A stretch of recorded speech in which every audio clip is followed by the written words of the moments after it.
Panorama group, जो सोचता है वो करता है। आपके अपने सपनों का आशियाना। भाई ये लोग कौन सी बात करते हैं? गाली गलौज की भाषा का इस्तेमाल करवाना, लाठी में तेल पिलवाना, भ्रष्टाचार और अपराध को बढ़ावा देना और विभिन्न तरीके के आपराधिक षड्यंत्रों में शामिल होना, ऐसे में ये किस तरीके की राजनीति कर रहे हैं? नमस्कार, आप देख रहे हैं सिटी पोस्ट लाइव और मैं हूं आपके साथ हर्षिता प्रताप सिंह। लोक जनशक्ति रामविलास के राष्ट्रीय अध्यक्ष चिराग पासवान ने अपने दिवंगत पिता रामविलास पासवान की कसम खाकर बड़ा ऐलान किया है। आपको बता दें, इन दिनों संविधान को लेकर खूब विवाद चल रहा है। विपक्ष ये केंद्र सरकार पर आरोप लगाती है कि इनकी सरकार आई तो ये लोग संविधान को खत्म कर देंगे। इसको लेकर अब चिराग पासवान ने विपक्ष पर करारा प्रहार किया है। साथ ही अपने पिता दिवंगत रामविलास पासवान के संघर्षों की कसम खाई है और कह दिया है कि जब तक मैं हूं तब तक मैं संविधान पर कोई आंच नहीं आने दूंगा। तो वहीं आपको बता दें, विपक्ष पर भ्रष्टाचार और तुष्टीकरण के आरोप लगाते नजर आए चिराग पासवान। क्या कुछ कहा, पहले आप ये बयान सुने। भाई ये लोग कौन सी बात करते हैं?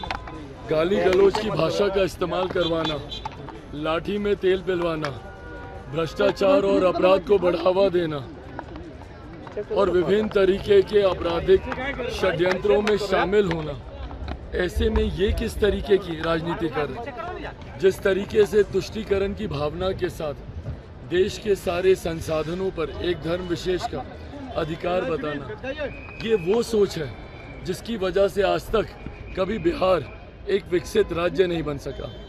भाई आज आप मेरे प्रधानमंत्री पर उंगली उठा रहे हैं, पर 10 साल तक तो आपकी सरकार, 15 साल तक आपकी सरकार थी। आप ही के परिवार के दो मुख्यमंत्री रहे। ऐसे में अगर आपने उस वक्त कार्य किया होता, राजद ने उस वक्त कार्य किया होता, तो यकीनन आज बिहार के हालात अलग होते।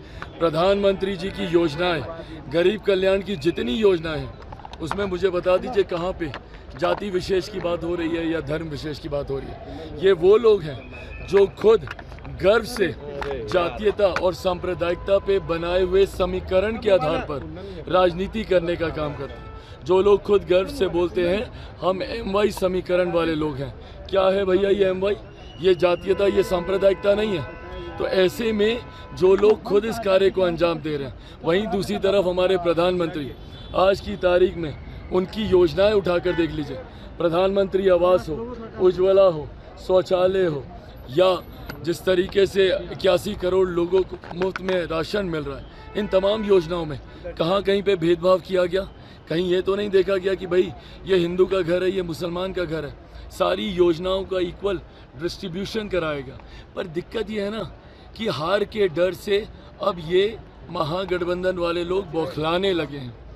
जिस तरीके की आपत्तिजनक भाषाओं का इस्तेमाल ये कर रहे हैं, जिस तरीके से आरोप प्रत्यारोप की राजनीति ये कर रहे हैं, सकारात्मक राजनीति करने के लिए इनके पास कुछ है नहीं। भाई हम लोग तो अपने मुद्दे गिना रहे हैं ना। बताएं राजद के लोग, आप भी अपने मुद्दे गिनाइए। आप भी बताएं महागठबंधन के लोग कि आपने इतने सालों में 55 साल तक कांग्रेस रही, गाहे बगाए कई गठबंधन सरकारों का नेतृत्व कांग्रेस ने किया। बताया आपने देश के लिए क्या क्या किया? राजद बताए कि 15 साल में आपने क्या क्या किया। भाई हम तो गिना रहे हैं ना। हमने तो उज्ज्वला भी गिनाया, हमने आपको आयुष्मान भी गिनाया, हमने आपको शौचालय भी गिनाए, हमने आपको प्रधानमंत्री गरीब कल्याण अन्न योजना भी गिनाई, 81 करोड़ लोगों को मुफ्त में राशन।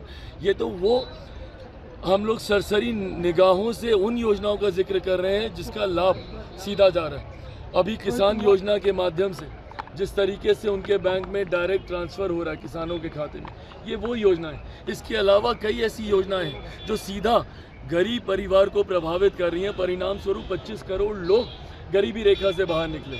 इसके बाद मुझे बताएं ना, महागठबंधन के लोग, आपने क्या किया जिसके आधार पर आप लोगों का वोट मांगने जा रहे हैं? आप तो लोगों को गाली देकर, तुष्टीकरण की राजनीति कर कर और लोगों को डरा कर, किस बात से डराया जा रहा है? संविधान खतरे में है, आरक्षण खतरे में है, लोकतंत्र खतरे में है।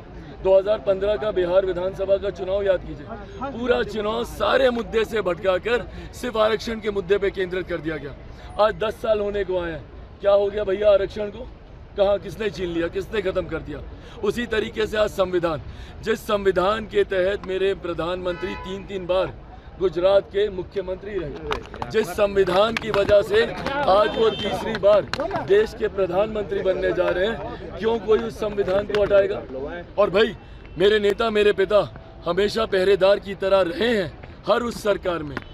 कुछ समय पहले अनुसूचित जाति जनजाति एट्रोसिटी एक्ट को लेकर जिस तरीके से माननीय न्यायालय के द्वारा उसको कमजोर करने के प्रावधान बना दिए गए थे, उसके डाइल्यूशन की बात हुई थी, उस वक्त भी मेरे नेता ने डटकर, हम लोगों ने डटकर सरकार के सामने हम लोग खड़े रहे। सरकार को उसको पुनः उसी स्थिति में वापस उस कानून को लागू करवाना पड़ा। 2 दिन का लोकसभा राज्यसभा हम लोगों ने उस वक्त एक्सटेंड कराया था। आज जो लोग बोलते हैं संविधान लोकतंत्र का खतरा, मैं बोलता हूं भैया, और मैं मेरे नेता, मेरे पिता आदरणीय रामविलास पासवान जी के संघर्षों की कसम खाकर ये बात बोलता हूँ कि जब तक चिराग पासवान जिंदा, ना संविधान को कोई खतरा, ना आरक्षण को कोई खतरा है। हेड ऑफ द गवर्नमेंट है मेरे प्रधानमंत्री, हर मन से वो भी इस बात को कह चुके हैं, हर मन से मेरे गृह मंत्री इस बात को कह चुके हैं, पर उसके बावजूद डराने की राजनीति महागठबंधन करता है। कभी लाठी का डर दिखा के, तो कभी ऐसी बातों का भ्रम फैला के। क्यों? क्योंकि इनके पास एक्चुअल कोई मुद्दे बचे नहीं। कल प्रधानमंत्री आपने सुना, चिराग पासवान जमकर विपक्ष पर निशाना साधते नजर आए, भ्रष्टाचार के आरोप लगाए, सवाल खड़े किए तेजस्वी यादव पर कि जब उनके पिता की सरकार बिहार में 10 सालों तक थी, तब भी बिहार में विकास क्यों नहीं हुआ। साथ ही ये भी आरोप लगाया कि इनका ही भ्रष्टाचार है जिसके वजह से बिहार में कभी पूरी तरीके से विकास